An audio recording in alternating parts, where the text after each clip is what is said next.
toutes et à tous et bienvenue dans cette nouvelle séquence à part que nous allons consacrer à Unforgiven, impitoyable en français, produit et réalisé par Clint Eastwood, qui est également l'acteur principal, sur un scénario original de David Webb Peoples et sorti sur nos écrans en 1992. Le film se situe dans l'Ouest américain, plus précisément dans le Kansas, en 1880.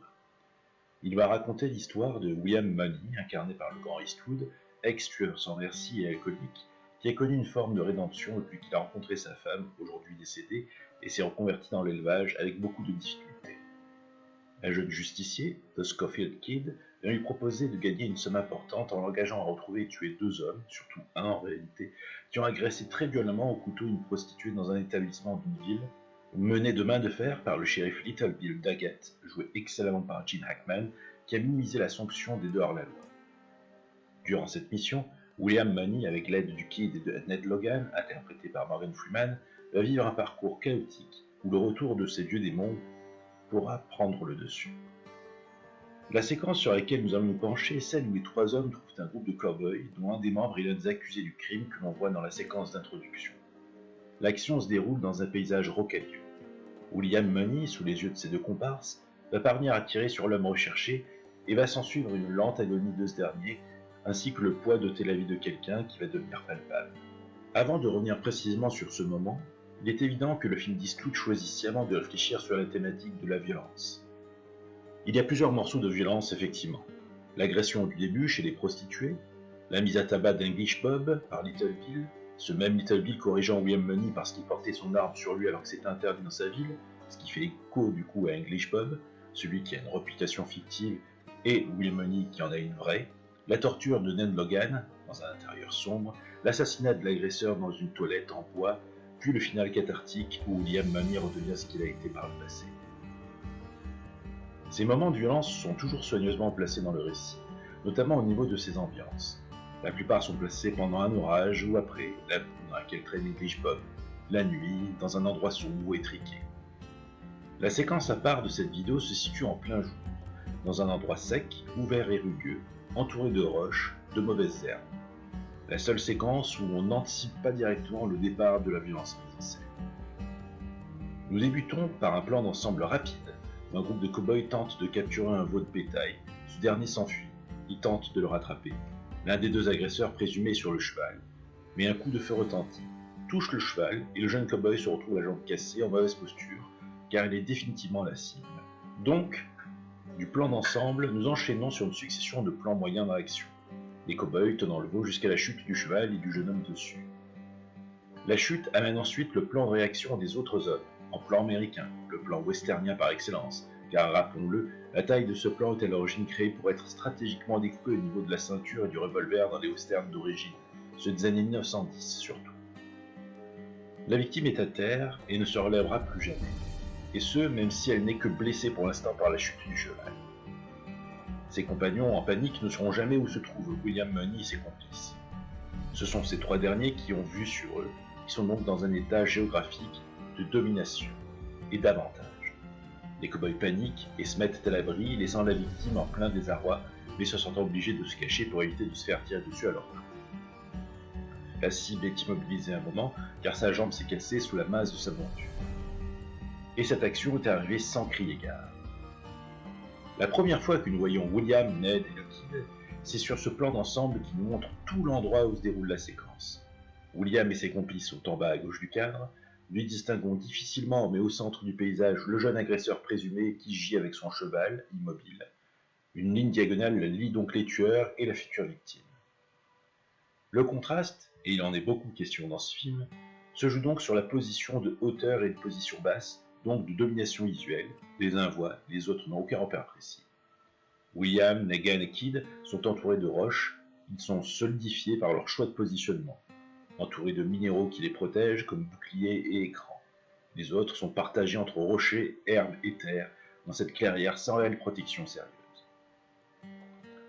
Avec ce plan de demi-ensemble, nous nous apercevons que c'est Ned qui a tiré.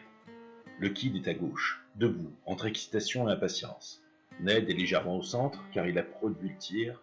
William, lui, est entre les deux, mais pas sur la même profondeur de champ. Ned et le Kid sont sur la même ligne. William légèrement devant eux, Il est donc positionné quelque part entre les deux. Autrement dit, William a été le Kid et est devenu Ned.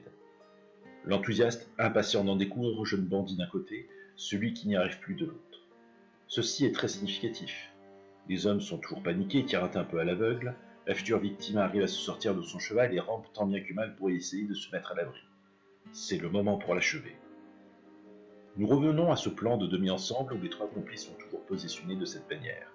Impatience d'un côté et hésitation fatiguée de l'autre. Eastwood choisit intelligemment, par son découpage, d'inverser l'axe et la taille de ses plans afin de lier les personnages entre eux. La caméra se place de l'autre côté, derrière Ned en gros plan et avant à droite. William commence à comprendre l'hésitation de Ned. L'arme de ce dernier sépare momentanément les deux hommes alors que cet objet va devenir une passation de l'acte. Avant de voir le contre-champ de cet exact plan, le Kid, en plan rapproché, poitrine serrée, met la pression. Il est bien évidemment seul dans le cadre pour ce moment précis. Le contre-champ arrive donc. Mais regardons sa composition. Nous voyions précédemment Ned à droite et William à gauche. Malgré le changement d'axe dû au contre-champ, William se tient toujours à gauche, Ned toujours à droite. La cible est en vue, il serait facile de la tuer. Et tout l'intérêt de cette séquence et du film, c'est de démontrer de manière beaucoup plus réaliste comment il est difficile de passer à cet acte. Ce plan de Ned, aidé par la brillante interprétation de Morgan Freeman, et le contre-champ de William, toujours avec cette arme dans cette ligne, avec la géniale retenue d'Eastwood, qui semble ne rien exprimer et comprend tout, et fait preuve de plus de psychologie. En effet, William prend l'arme de Ned, qui était dans le même cadre, car non seulement le boulot doit être fait, mais il est également en totale empathie envers Ned. Ce dernier n'a plus envie de tuer. Il a fait un trait sur cela le rend malade. Ce malaise est vraiment ressenti par William et nous, spectateurs, qui allons devenir les témoins d'une violence pathétique. William prend l'arme. Au moment où il tire, il est tout seul dans le cadre, car il provoque l'action, même si les premières tentatives sont ratées. Les cow-boys répliquent toujours un peu à l'aveugle, et nous voyons le même plan, nous voyez Kid à gauche et Ned à droite. Mais comme c'est William qui a tiré cette fois-ci, le cadre n'a pas bougé, mais les personnages oui. Ned est maintenant à gauche, complètement en désarroi et triste de cette situation. Le Kid a pris sa place initiale. Au départ, William avait le Kid représentant son passé et Ned son présent. Désormais, les étapes s'inversent depuis que William a pris l'arme pour tirer sur sa cible.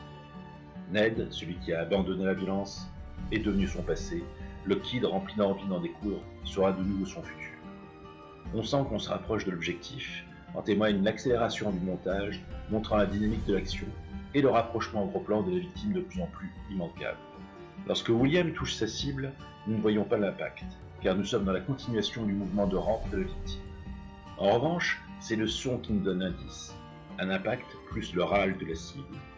Il y a une ambiguïté dans cette violence, non clairement montrée et paradoxalement bien entendue. Un mélange étonnant du son et de l'image, de ce que l'on voit et de ce que l'on entend, notre perception additionnant les deux éléments faisant le reste. Il est d'ailleurs intéressant de noter que juste avant que William confirme au Kid qu'il a bien touché la cible, il lui transmet l'arme en lui demandant de recharger. Cet objet est passé de Ned, son passé, à William, le présent, puis au Kid, le futur. Une étape est passée, mais elle ne sera jamais victorieuse. C'est une séquence sur le temps que prend la mort. C'est une différence fondamentale. Le western classique filme presque toujours la mort comme un instant. Un coup de feu, une chute, le corps disparaît, le récit continue. Chez Eastwood, le coup de feu n'est que le commencement. La vraie scène débute après. Autrement dit, le film refuse de considérer la mort comme un événement, il la traite comme un processus. Eastwood prolonge. Il existe une règle implicite dans le cinéma d'action. Le montage accélère dès que les armes parlent. Ici, c'est exactement l'inverse. Après les tirs, le film ralentit brutalement. Pourquoi ? Parce que le véritable sujet n'est pas le meurtre, c'est la conséquence. Le cinéma hollywoodien construit souvent une économie de la violence, Eastwood construit ici une économie de ses conséquences. La violence nie le spectaculaire, elle est simplement administrée. Une fois concrètement présente, plus personne ne court, personne ne crie longtemps. Il y a seulement un homme blessé, des hommes qui attendent, du silence, de la distance. Cette attente est d'ailleurs insupportable, parce qu'elle semble pencher vers le réalisme. Dans beaucoup de westerns, la mort est instantanée. Ici, elle retrouve sa véritable durée biologique. La jeune victime ne meurt pas, il est en train de mourir. Impossible de détourner le regard grâce au montage. Eastwood retire au cinéma son pouvoir habituel, celui d'abréger la souffrance. La séquence est étonnante. Eastwood ne cherche jamais à fabriquer une émotion. Pas de gros plans lacrymales. Pas ou très peu de musique. Pas de ralenti. Pas de discours. La souffrance n'a pas besoin d'être montrée. Elle s'entend. Elle se ressent. On entend la victime. On l'imagine. On ressent même une injustice. La victime fait partie bien des deux accusés du crime du début, mais nous savons pertinemment que ce n'est pas celui qui a défiguré la prostituée. Il s'est même interposé pour l'empêcher de continuer. Qu'il s'est proposé naïvement, certes, de venir, seul en plus, donner des mules et des chevaux aux prostituées afin de payer la dette imposée par l'État ville. On sent que ce personnage n'est pas une mauvaise personne, qui ne ferait pas de mal, respectueuse, mais qui était là au mauvais moment. C'est un personnage qui subit une injustice, et c'est ce pauvre jeune à qui on va subir cette agonie très lente. Soudainement, ce dernier demande de l'eau. Cela paraît insignifiant, mais en réalité, elle bouleverse complètement la logique du western. Les codes de la mort se tournent vers le réalisme. D'après les spécialistes dans le domaine, recevoir une balle dans le ventre donnerait immédiatement soif. On montre aussi comment meurt un organisme.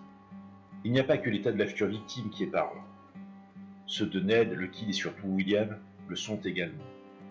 Ce dernier reste quasiment immobile, la tête baissée, prenant des choses dans sa main. Il ne connaît que trop bien ce genre de situation. Il sait qu'il y a souvent cette attente qui se présente. Il n'a pas besoin de le dire. Sa pose et sa pose sont plus que parlantes. Son rapport au silence le révèle. Ned ne le comprend que trop bien. Devant ce ressurgissement psychologique, William ne se laisse pas encore totalement contaminer et demande aux hommes de lui donner de l'eau, par compassion. William n'est pas encore devenu une manie, mais il a franchi un seuil pour y parvenir. Le film parle donc de la responsabilité de ses actes. C'est probablement la plus grande idée de cette séquence. Eastwood demande qui vivra avec cela. Ce n'est plus une question juridique, c'est une question existentielle. Le coup de feu est passé, la véritable peine commence maintenant. Le titre original est Unforgiven. On l'a traduit en français par impitoyable. Mais Unforgiven signifie surtout ceux qui ne peuvent être absous. Cette séquence montre précisément pourquoi.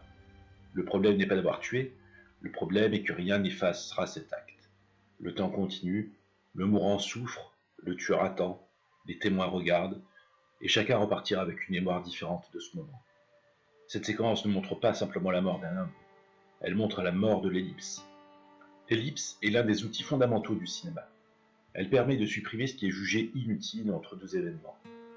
Dans le western classique, on tire, puis on passe à la séquence suivante. Eastwood refuse cette convention. Il conserve précisément ce que le cinéma élimine d'habitude, les minutes d'agonie, les hésitations, les appels, l'attente. Autrement dit, il ne déconstruit pas seulement le western par son scénario, il le déconstruit par le temps cinématographique lui-même. Il oblige le spectateur à habiter ce temps mort. Oui, même le temps lié à la mort, mais où la violence révèle enfin son véritable coup. C'est ici que réside le geste plus radical d'Eastwood cinéaste. Il retire à la violence son efficacité narrative. Un coup de feu ne fait plus avancer l'histoire, il l'arrête. Le récit suspendu jusqu'à ce que le spectateur comprenne que l'essentiel n'était pas l'instant où l'on tue, et tout ce qui vient après. Nous ne nous limitons pas à une lecture morale du film. Elle montre qu'Eastwood transforme la durée en véritable sujet de mise en scène. C'est une approche que l'on rencontre beaucoup plus rarement que les commentaires habituels sur la déconstruction du mythe de l'Ouest américain. Le dernier plan sur Ned montre toute la tragédie crépusculaire de ce moment et du film, témoignant du chef-d'œuvre de maturité qu'il est. Et ce sont bien toutes ces thématiques que l'on peut ressentir dans cette séquence, décidément à part.